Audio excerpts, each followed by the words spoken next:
하나님 말씀 함께 보겠습니다. 룻기 1장 11절에서 18절 말씀 다 같이 보겠습니다.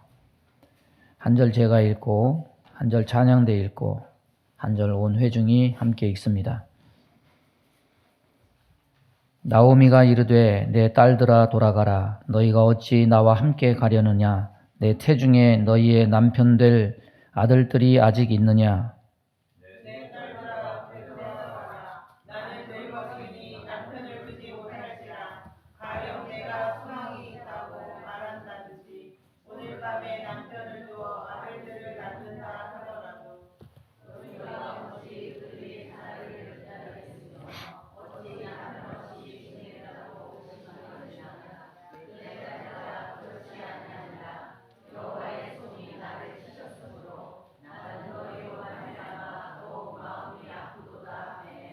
그들이 소리를 높여 다시 울더니 오르바는 그의 시어머니에게 입맞추되 룻은 그를 붙쫓았더라. 나오미가 또 이르되 보라 내 동서는 그의 백성과 그의 신들에게로 돌아가나니 너도 너의 동서를 따라 돌아가라 하니 룻이 이르되 내게 어머니를 일어나며 어머니를 따르지 말고 돌아가라 한 번은 나와서 어머니께서 하시는 곳에 하고 어머니께서 오시는 곳에 하고 있느니라. 어머니께서 나의 백성이고 어머니의 하나님이 나의 하나님이 계시니 어머니께서 죽으시는 곳에서 나도 죽어 거기 묻힐 것이라. 만일 내가 죽는 일 외에 어머니를 떠나면 여호와께서 내게 벌을 내리시고 더 내리시기를 원하나이다 하는지라. 다 같이 합니다. 나오미가 룻이 자기와 함께 가기를 굳게 결심함을 보고 그에게 말하기를 그치니라. 아멘. 말씀 전합니다. 감사는 두 종류가 있는 것 같습니다. 감사할 조건과 환경에서 감사하는 것. 감사할 일이 있어서 헌금을 하고 감사할 일이 있어서 기뻐하는 것. 이건 당연한 거죠. 그런데 반대로 감사할 조건도 아니고 상황이 아니에요. 그런데 그럼에도 불구하고 그것과 상관없이 감사하는 것. 바울이 데살로니가전서 5장 16절 보면은 항상 기뻐하라, 쉬지 말고 기도하라, 범사에 감사하라. 이것이 그리스도 예수 안에서 너희를 향하신 하나님의 뜻이니라. 범사란 거는 좋을 때만이 아니라 감사할 수 없는 상황과 환경 가운데서도 감사하라는 말인데, 바울의 감사는 사실 좋지 않은 환경과 상황 가운데서도 하는 감사가 더 많습니다. 이 말씀이 머리로는 돼요. 끄덕여집니다. 그런데 현실로는 동의가 잘 안 되는 감사일 겁니다. 이런 감사는 어거지 감사죠. 의무감에서 억지로 하는 감사는 사실 하는 사람도 불편하고 그 감사를 받으시는 하나님도 받으시기가 굉장히 부담스러우실 것 같습니다. 그러나 하나님은 이런 감사보다 스스로 자원해서 하는 감사, 기쁨과 환희에 찬 감사를 받으시기를 원하시고 그런 감사를 할 수 있도록 하나님은 예비하십니다. 여러분이 감사할 수 없는 상황에 있다 하더라도 그 상황을 역전시켜서 감사할 수 있는 환경으로 하나님은 때로 바꾸십니다. 오늘 말씀에 롯의 시어머니인 나오미가 바로 그렇습니다. 나오미 이름 뜻이 뭡니까? 기쁨, 희락 이런 뜻입니다. 이름도 기쁨이었고 처음에는 남편과 두 아들을 얻어서 남부럽지 않은 소박한 꿈과 기쁨을 가진 나오미였습니다. 그런데 그 희락의 나오미가 괴로움이 되고 텅 비어버렸습니다. 하지만 룻기가 끝나갈 무렵에 그 이름대로 다시 기쁨이 채워지고 충만해지는 사람으로 회복이 됐습니다. 인생의 쓴맛을 맛보고 인생도 다 소모하고 늙어버린 나오미가 하나님의 놀라운 은혜로 다시 충만해진 삶을 살게 되었다는 것을 깨닫는다면 괴로운 나는, 다 잃은 나는 더 이상 소망도 감사할 수도 없다고 포기하거나 좌절하면 안 됩니다. 다 끝난 나오미에게 하나님은 다시 꽉 채워진 충만한 기쁨을 주셨기 때문입니다. 룻기는 룻을 얘기하는 거 아닙니까? 그런데 룻기 끝에 사람들이 룻을 주목하지 않아요. 누구를 둘러싸고 있느냐? 나오미를 둘러싸고 있어요. 룻기의 또 다른 주인공은 텅 비어졌다가 다시 충만해진 나오미를 둘러싸고 있습니다. 그래서 룻기의 끝은 나오미의 충만한 기쁨, 감사의 찬양으로 끝을 맺습니다. 현실에서 비참한 삶을 경험할 때 우리는 그런 이야기들을 자주 합니다. 난 끝났어. 또 인생을 다 보내고 늙음을 경험할 땐 난 늙었으니까 이제는 소망이 없어. 이런 말들을 해요. 그런데 하나님은 성경 보니까 다 끝난 사람들을 다시 살려놓습니다. 죽은 막대기에도 싹이 나게 해서 살려놓습니다. 다 끝난 사라를 소생케 해서 이삭을 낳게 하십니다. 40대 청년 모세를 쓰지 않고 80대 노인 모세를 일으켜서 이스라엘을 구원하는 그런 일을 감당하게 하십니다. 마라의 쓴물을 나오미의 희락으로 바꾸어 놓으십니다. 그렇다면 우리는 오늘 말씀을 통해서 무엇을 깨달아야 되느냐? 괴로움을 감사로 바꿀 계획이 하나님께 있구나. 하나님은 괴로움을 감사로 바꾸신다. 어떤 처지에 있든지 이것을 바라보면서 소망을 견지하고 이것을 바라보고 믿는다면 우리는 어떤 처지에서든지 감사의 찬양을 할 수 있을 것입니다. 이때의 시기를 뭐라고 얘기하느냐? 사사들이 치리하던 때다. 이렇게 말합니다. 이 나오미의 살았던 데는 어디냐면 베들레헴입니다. 예루살렘으로부터 한 4km 정도 떨어진 작은 마을입니다. 이곳이 예수님이 태어난 곳이죠. 이곳에 있던 한 가족, 엘리멜렉의 가족이 모압 땅으로 이주해 가는 과정을 그리고 있습니다. 왜 이주하느냐? 흉년이 들었다. 그래서 1절 하반절을 보면은 거류하였다 이렇게 말합니다. 거류는 정착이 아니죠. 잠시 머물러 간 거예요. 흉년을 피하려고 모압 땅에 잠시 머물러 간 겁니다. 정착하기 위한 이사가 아니라 잠시 머물기 위해서 피난을 간 겁니다. 그런데 2절 하반절 보니까 거기 살더니 머물러 있다 보니까 여기가 좋사오니 하고 거기 살게 됐습니다. 정착했습니다. 가보니까 애굽같이 풍요로운 것이었습니다.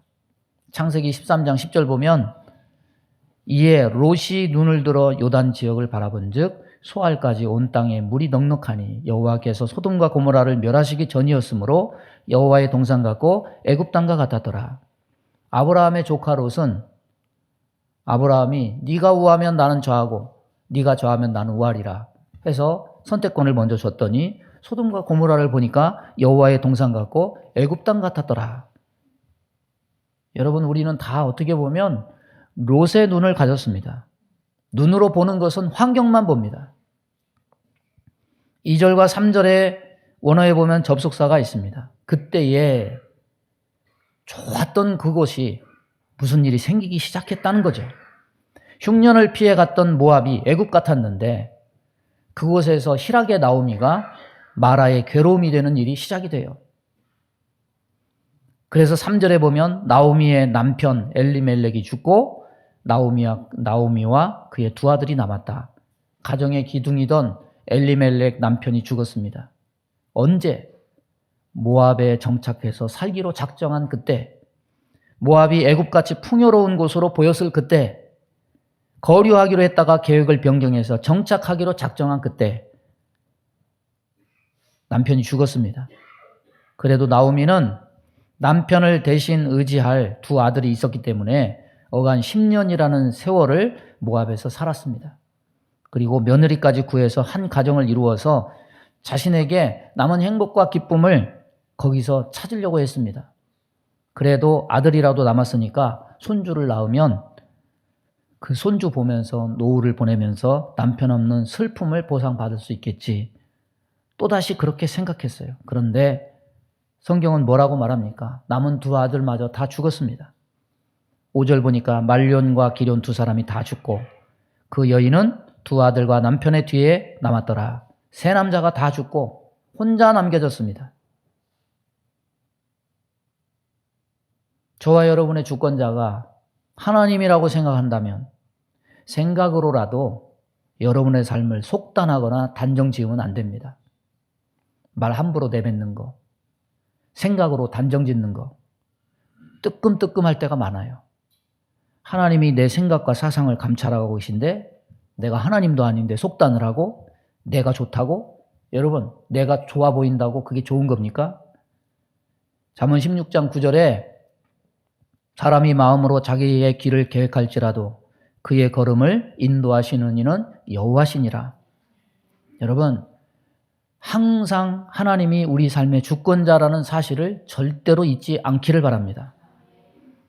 야곱도, 믿음의 조상인 야곱도 이런 속단을 하다가 낭패를 당합니다.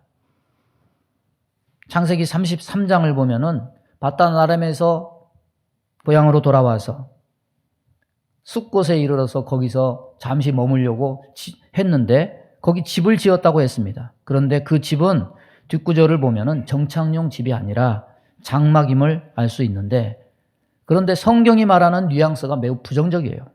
누구를 위해서 집을 지었느냐? 거기에 뭐라고 나오냐면 자기를 위하여. 자기를 위하여. 누구를 위해서 가축우리를 지었느냐? 그의 가축을 위하여.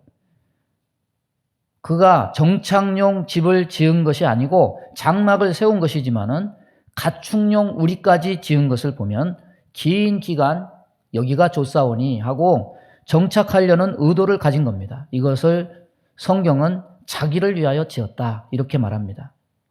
여러분, 성경에서 자기를 위하여란 말은, 표현은 별로 좋은 의미가 아니에요. 하나님을 위하여 이런 말과 정면으로 맞서는 표현입니다. 우상을 만들었을 때 항상 붙는 표현이 자기를 위하여 이 표현이에요. 자기를 위하여 그렇게 해놓고 거기다가 야곱은 제단을 쌓고 엘헬로의 이스라엘, 하나님은 나의 하나님이다. 하나님은 내 편이다.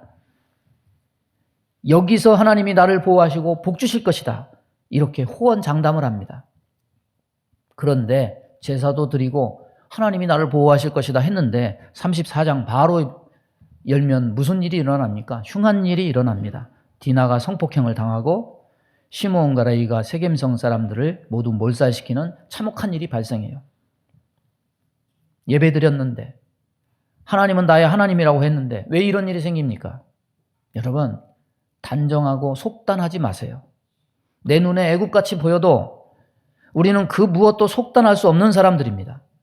여러분, 하루살이가 우습습니까? 하루살이 비웃지 마세요.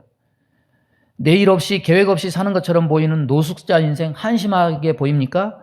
함부로 조롱하지 마세요. 내일 일은 아무도 몰라요. 우리는 그냥 하나님의 은혜로 일용할 양식을 먹고 하루하루 살 뿐입니다. 하나님께 묻지도 않고 인도를 구하지도 않고 내 눈에 보기에 야 여기 참 좋아, 여기 모압 땅이 참 좋구나, 여기 숫곳 세겜 땅이 참 좋구나, 여기다가 나를 위해서 집을 짓자, 가축우리를 짓자, 그리고 예배드리고 하나님이 여기 있는 나에게 복을 주시라고 우리 예배드리자. 좋은 생각이죠. 우리는 대부분 우리 눈과 생각이 기준이 돼서 자기 생각으로 하다가 곧 그때에 다른 재앙을 만날 때가 너무 많아요. 하와가 범죄했을 때 입으로 떠벌리고 야 선악과 참 보기 좋다 이렇게 외치며 범죄했습니까? 창세기 3장 6절 보면 이렇게 전합니다. 여자가 그 나무를 본즉 먹음직도 하고 보암직도 하고 지혜롭게 할 만큼 탐스럽기도 한 나무인지라. 눈으로 보고 생각했고 속단했고 단정을 지은 거예요. 그런데 그 생각이 자기를 망하게 하고 온 인류를 범죄로 몰아넣게 될 줄 꿈에도 생각하지 못했습니다. 여러분, 인생은 내가 생각한 대로 안 돼요. 내가 작정한 대로 안 돼요. 내 눈에 보기 좋은 게 좋은 것도 아니에요. 그렇게 되지도 않아요. 우리의 생명의 주권자는 하나님 아버지시고 그분이 우리의 인생을 인도하시고 주장하시는 것뿐입니다. 우리가 하나님 앞에 겸비하고 겸손함은 물론 행위로 예배하고 봉사하고 헌신함으로 드러나기도 하지만 행위는 2차적인 표현일 뿐입니다. 1차적인 표현은 우리의 생각에서 비롯됩니다. 우리의 생각이 먼저 하나님의 주권 앞에 온전히 교정되고 온전히 굴복되지 못하면 그것이 가인의 실패한 제사, 야곱의 실패한 제사가 되고 맙니다. 흔히 나오미가 왜 비참해졌느냐, 이것에 대한 원인을 이야기할 때 하나님의 땅인 이스라엘을 버리고 이방으로 갔기 때문이다, 이런 이유들을 제시하는 사람이 있습니다. 그러나 이거는 약속의 땅 얻기 전 하나님께서 아브라함과 이삭과 야곱에게만 특별히 말씀하신 것이지 약속의 땅을 정복해서 살고 있는 시대의 사람들에게까지 적용할 수 없습니다. 왜냐하면 예수님도 헤롯이 죽이려고 할 때 이스라엘 땅을 떠나서 애굽으로 피하라 하신 것을 보면 하나님의 명령이 중요한 것이지 이스라엘 땅 자체가 중요한 것이 아님을 알 수 있습니다. 본문에서 엘리멜렉 집안이 생각했던 행복은 박살이 났습니다. 흉년을 피하려고 하다가 오히려 집안이 완전히 망해버렸어요. 이스라엘 땅을 떠났다는 것 때문이 아닙니다. 그가 자신의 생각으로 거기서 행복하려고 했던 이것이 자신을 불행으로 몰아넣었다는 것을 우리는 알게 되는 거예요. 내 생각대로 보기 좋은 대로 행하는 것은 소망 있는 생각이 아니에요. 본문에서 무엇이 사람에게 복이 되고 행복되게 하는가를 보여줍니다. 1절에 보면 사사들이 치리하던 그때에 그 땅에 흉년이 드니라. 6절을 보면 그 여인이 모압 지방에서 여호와께서 자기 백성을 돌보시사 그들에게 양식을 주셨다 함을 듣고 이에 두 며느리와 함께 일어나 모압 지방에서 돌아오려 하여. 흉년을 누가 주시느냐? 흉년의 주권자는 하나님이십니다. 풍년은 누가 주시느냐? 풍년의 주권자도 하나님이십니다. 이 모든 것 하나님이 주관하시는 겁니다. 양식은 풍년을 말합니다. 풍년도 흉년도 하나님의 소관이에요. 풍년일 때 하나님이 복을 주셨다는 소식을 듣고 사람들이 풍년을 그리워하면서 그리로 돌아가려고 합니다. 나오미 역시 돌아가려고 했다고 말씀해요. 그러나 흉년일 때는 사람들이 하나님의 소리를 들으려고 하지 않아요. 자기 눈에 보기 좋은 대로 행해서 복을 찾아 나서요. 인생의 비참함은 거기서 와요. 나오미는, 엘리멜렉은 눈과 마음에 보기 좋은 대로 한 선택으로 비참해진 거예요. 따라서 보겠습니다. 내 생각이 앞서면 비참해진다. 비참해지는 것은 하나님이 주시는 게 아니에요. 우리의 생각이 항상 하나님의 생각과 결정을 앞서가기 때문에 결국 내가 선택해서 비참해지는 거예요. 모든 사람이 풍년의 때를 기대하지만 흉년이든 풍년이든 모든 때는 하나님께 있다. 여러분, 언제나 하나님의 생각과 인도가 먼저입니다. 하나님이 인도하시면 양식이 생깁니다. 베들레헴 떡집에 다시 떡이 생깁니다. 그러나 하나님이 하늘을 닫으시면 이 땅에는 양식이 끊어질 수밖에 없는 거예요. 이런 원리를 안다면 내 눈에 보기 좋은 대로 살 것이 아니에요. 하나님의 주권을 인정하고 하나님께 인도를 구하고 내 갈 길을 하나님께 물어서 가야 돼요. 두 번째는 흉년이 들어서 모압에 왔다가 10년 어간에 남편도 잃고 자식도 잃어서 망연자실한 상태, 모든 소망이 끊어진 상태에서 과연 나오미에게 무슨 소망이 생기겠습니까? 6절에 보니까 그 여인이 모압 지방에서 여호와께서 자기 백성을 돌보시사 그들에게 양식을 주셨다 함을 듣고 이에 두 며느리와 함께 일어나 모압 지방에서 돌아오려 했다. 그는 여호와께서 자기 백성을 돌보셔서 그들에게 양식을 주셨다는 소식을 듣고 소망을 얻었습니다. 결국 사람에게 소망을 주는 것은 자기 생각이 아니에요. 결국 하나님의 일하심 때문에 우리는 소망을 갖게 될 수밖에 없습니다.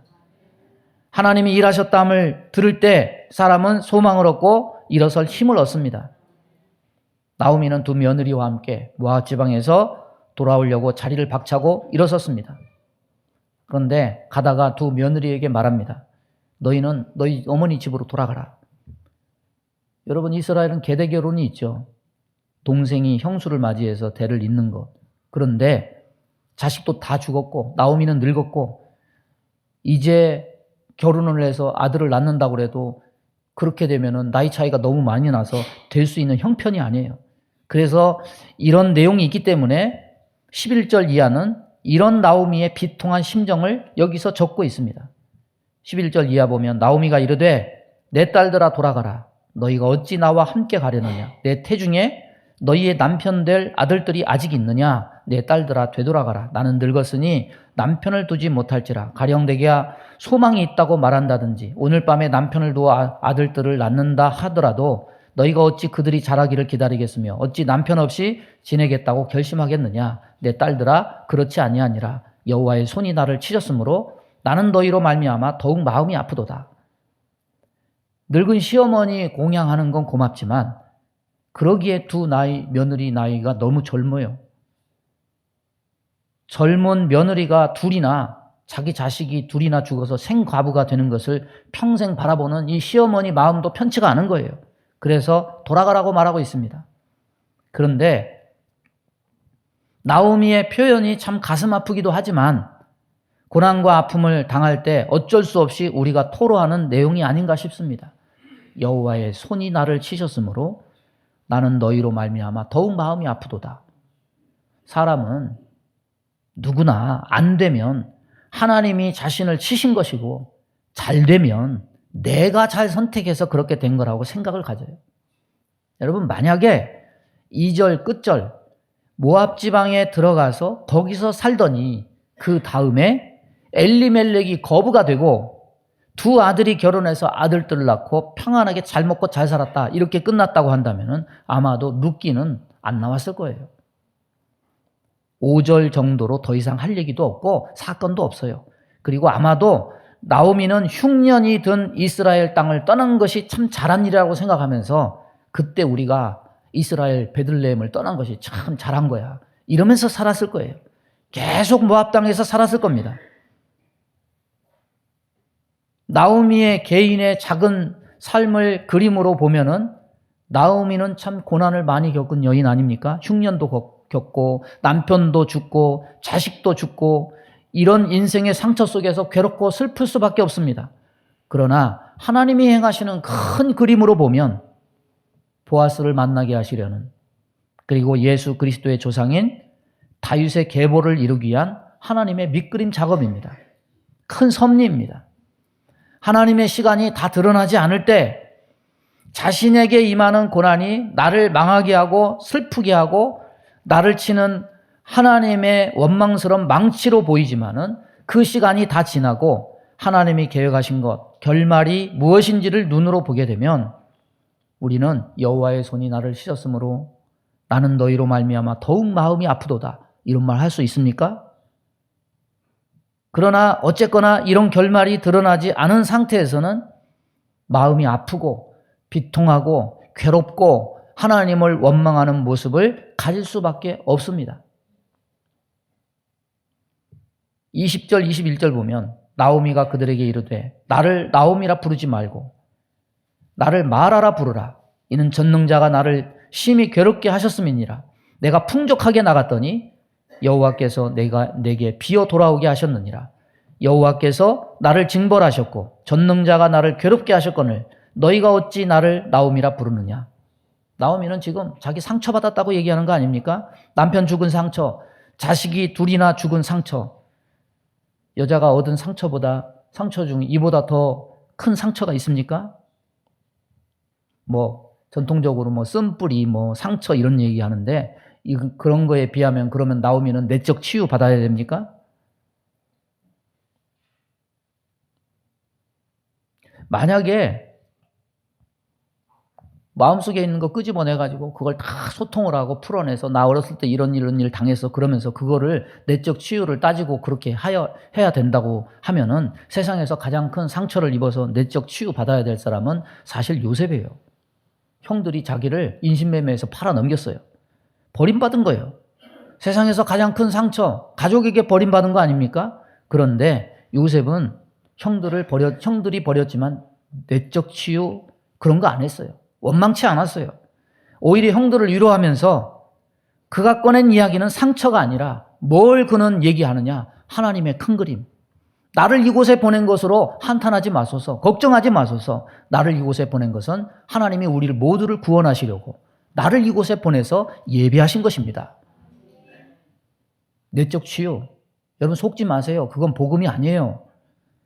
20세기 초 정신 분석학 프로이트라는 사람이 사람의 이 최면술 이런 것을 통해서 마음에 있는 생각, 감정을 이렇게 끄집어내가지고 그 사람을 치료하는 데서 응용한 방법이지 그 내적 치유는 복음이 아니에요. 나오미는 자기 안에 있는 상처 드러내면서 하나님이 나를 치셨고 괴롭게 하셨고 징벌하셨다고 하나님을 탓하는데 사실 그가 죄를 지어서 인과응보로 벌받아서 그런 것이라든지 그런 내용은 여기서 찾아볼 수 없습니다. 괴로우면 사람은 안에서 쓴물이 나와요. 막 그걸 토해내요. 그런 와중에 나오미가 자신의 처지는 비록 비통하지만 괴롭지만 자기 며느리들에게는 매우 신앙적인 기원을 해요.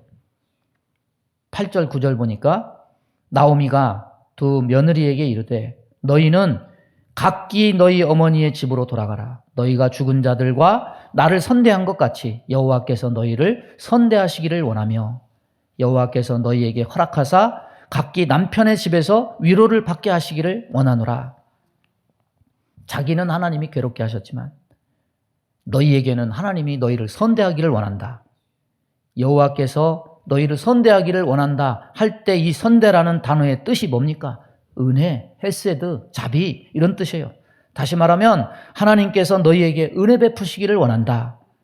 하나님의 이름을 빌어서 자기 며느리들을 축복하고 있습니다. 그러면 여기서 중요한 것을 생각해야 됩니다.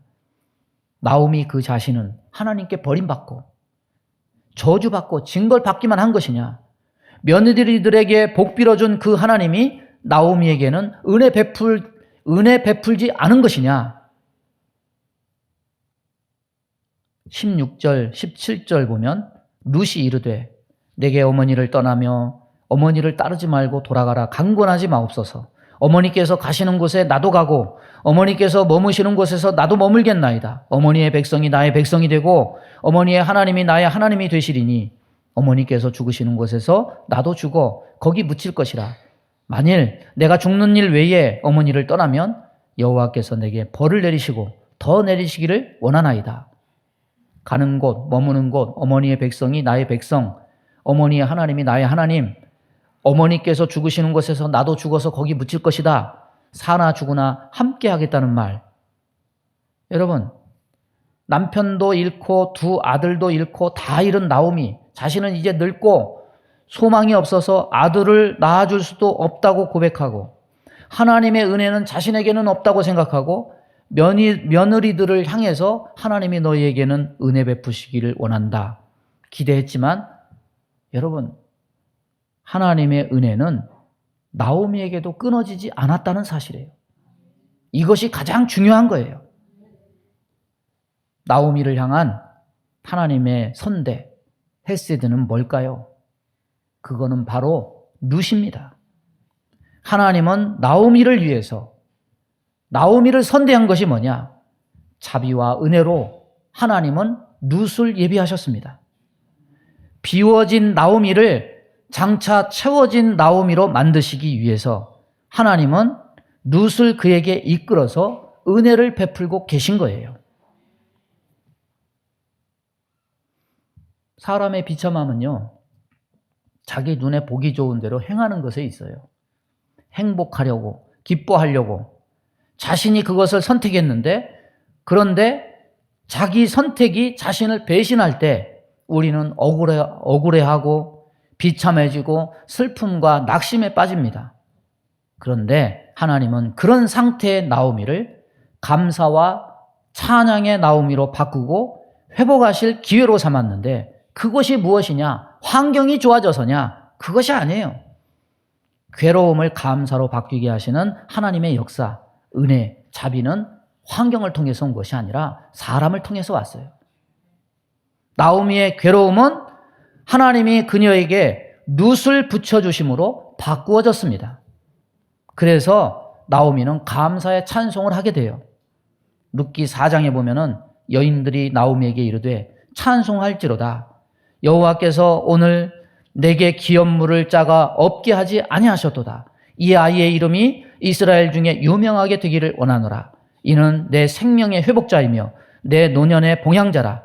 곧 너를 사랑하며 7 아들보다 귀한 내 며느리가 낳은 자로다 하니라. 나오미가 아기를 받아 품에 품고 그의 양육자가 되니 그의 이웃 여인들이 그에게 이름을 지어주되 나오미에게 아들이 태어났다 하여 그의 이름을 오벳이라 하였는데 그는 다윗의 아버지인 이새의 아버지였더라. 여러분, 그런데 나오미의 괴로움이 감사로 바뀌었다는 것은 단지 나오미만의 독특한 경험이라는 말이 아니에요. 그녀는 다윗의 시조가 되고 예수 그리스도의 시조가 되었습니다. 나오미의 경험은 이로 인해서 우리에게도 적용될 수 있는 겁니다. 오늘날도 사람들은 나오미의 시행착오를 반복합니다. 자기 선택으로 풍년을 맞이할 거라고 생각해요. 자기가 장소도 선택합니다. 그리고 꿈도 꿉니다. 그러나 인생 살다 보면 자기 기대에 배신을 당합니다. 비참함을 경험해요. 환경에 치입니다. 세월에 치입니다. 행복이 박살납니다. 사랑하는 가족 모두를 잃은 나오미, 여기 가면 행복이 있을까? 저기 가면 행복이 있을까? 무엇으로 산 세월을 보상받고 자기 기대를 충족할 수 있을까? 그러나 실망하고 충족되지 못합니다. 다 잃고 비참해져요. 우리 인생의 현 주소가 이와 같습니다. 나오미에게 룻을 예비하셔서 그의 괴로움을 감사로 바꾸신 하나님은 오늘날 룻의 후손으로 오신 예수님을 우리 곁에 예비해 주셔서 우리의 괴로움 또한 감사로 바꾸실 계획을 이미 가지고 계셨고 그것을 완성해 주셨습니다. 여러분, 자기 생각을 따라 살지 않기를 바랍니다. 우리의 기대는 자꾸 기대가 꺾어져요. 비참함으로 바뀌어요. 그러나 하나님은 우리의 삶에서 겪는 괴로움들을 예수님에 의해서 감사로 바꾸실 계획을 가지고 계십니다. 계시록 7장 17절 보면 이는 보좌 가운데에 계신 어린 양이 그들의 목자가 되사 생명수 샘으로 인도하시고 하나님께서 그들의 눈에서 모든 눈물을 씻어 주실 것임이라. 위로가 있습니다. 보상이 있습니다. 감정의 전환이 있습니다. 말씀을 정리합니다. 바울이 감옥에서도 기뻐하고 감사한 이유, 이제는 설명이 될 수 있어요. 바울이 감옥에서 감사한 것은 환경 때문이 아니었어요. 나오미는 룻 덕분에 감사의 찬양을 했지만 바울은 그보다 더한 예수님 한 사람 때문에 감격했고 언제나 감사했습니다. 왜? 예수 그리스도가 우리의 모든 비참함을 감사의 제목, 찬양의 제목으로 바꾸실 것이다 기대했기 때문에 감사한 거예요. 따라서 보겠습니다. 나의 괴로움은 예수님 때문에 감사로 바꾸어질 것이다. 믿으시기 바랍니다. 현실에 비참함이 많아요. 이것을 바꿀 계획은 여러분의 선택에 달려있지 않아요. 하나님께로부터 옵니다. 그리고 사람을 통해서 옵니다. 그 사람은 예수님이십니다. 하나님이 저와 여러분의 괴로움을 감사로 바꾸시려고 예수 그리스도를 우리에게 예비하셨습니다. 하나님은 어떤 하나님이시냐? 바꾸시는 하나님이시다. 복음은 무엇입니까? 그리스도를 통해서 세상과 사람을 바꾸는 거예요. 하나님은 아론의 죽은 지팡이에서 싹이 나게 하신 분이십니다. 죽은 자와 같다고 고백하는 아브라함과 사라의 몸에서 이삭을 나게 하신 분이십니다. 누가 봄을 만들어 꽃을 피게 하고 지게 하고 열매를 맺게 하십니까? 누가 나무에서 잎사귀를 다 떨어지게 하고 추운 겨울이 오게 합니까? 누가 흉년이 되게 하고 풍년이 되게 합니까? 누가 비워지게 하고 채워지게 합니까? 우리가 하나님을 끝까지 신뢰하고 의뢰하지 못해서 그렇지 자기 백성을 향한 하나님의 자비는 영원하고 무궁합니다.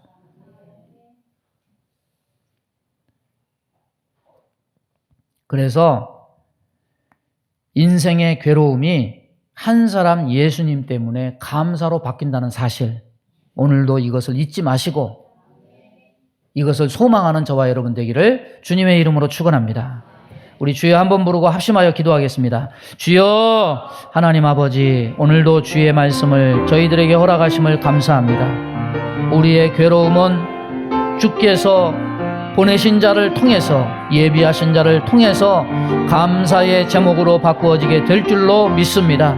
하나님, 나의 선택에 소망이 있지 않고 예수님 때문에, 한 분 예수님 때문에 나는 행복하고 나는 감사할 제목이 풍성하게 될 줄로 믿사오니 이런 은혜를 주옵소서, 이런 믿음을 주옵소서, 이런 능력을 갖게 하여 주옵소서. 세상이 알 수 없는 기쁨과 감사와 찬양을 아버지께 돌리는 자들 다 될 수 있도록 역사해 주옵소서. 예수님의 이름으로 기도하옵나이다. 아멘. 믿음의 손을 가슴에 얹습니다. 몸이 아픈 곳에 손을 얹습니다. 하나님, 우리의 소망은 환경에 있지 않습니다. 내 눈과 마음과 내 생각과 모든 것이 정하는 선택에 있지 않습니다. 하나님의 인도에 우리의 행복과 불행이 달려있는 줄로 믿습니다. 아버지, 생사화복을 주관하시는 아버지, 주님이 우리의 삶을 바꾸시고 우리의 괴로움을 감사의 제목으로 바꾸어 줄 줄로 믿습니다. 이런 소망이 예수 안에 있음을 믿습니다. 예수님 한 분 붙들고 이 험한 세상에서 비참함을 경험하지만 이 비참함을 바꾸실 그 소망으로 우리가 이 모든 것을 이기고 극복할 수 있도록 인도해 주옵소서. 우리 마음 가운데 원망, 불평, 시기, 질투, 미움, 다툼, 이간질하며 불순종, 불신앙케 하며 불안, 조조, 염려, 근심, 두려움을 주는 모든 어둠은 다 떠나갈지어다. 주여, 우리를 바꾸어 주옵소서. 소망으로 바꾸어 주옵소서. 불신앙이 신앙으로 바꿔지게 하여 주옵소서. 그리하여 하나님께 영광 돌리는 귀한 삶이 펼쳐질 수 있도록 인도해 주옵소서. 몸이 연약한 곳에 손을 얹고 기도합니다. 손을 얹는 곳마다 주의 보혈로 씻어 주옵소서. 성령의 불로 태워 주옵소서. 예수 이름으로 명하노니 모든 병만은 다 떠나갈지어다. 아버지여, 저주가 생명으로 바꾸어지고 아버지, 불행이 행복으로 바꾸어질 수 있도록 주의 백성들을 인도해 주옵소서. 예수님의 이름으로 축복하며 기도하옵나이다. 아멘.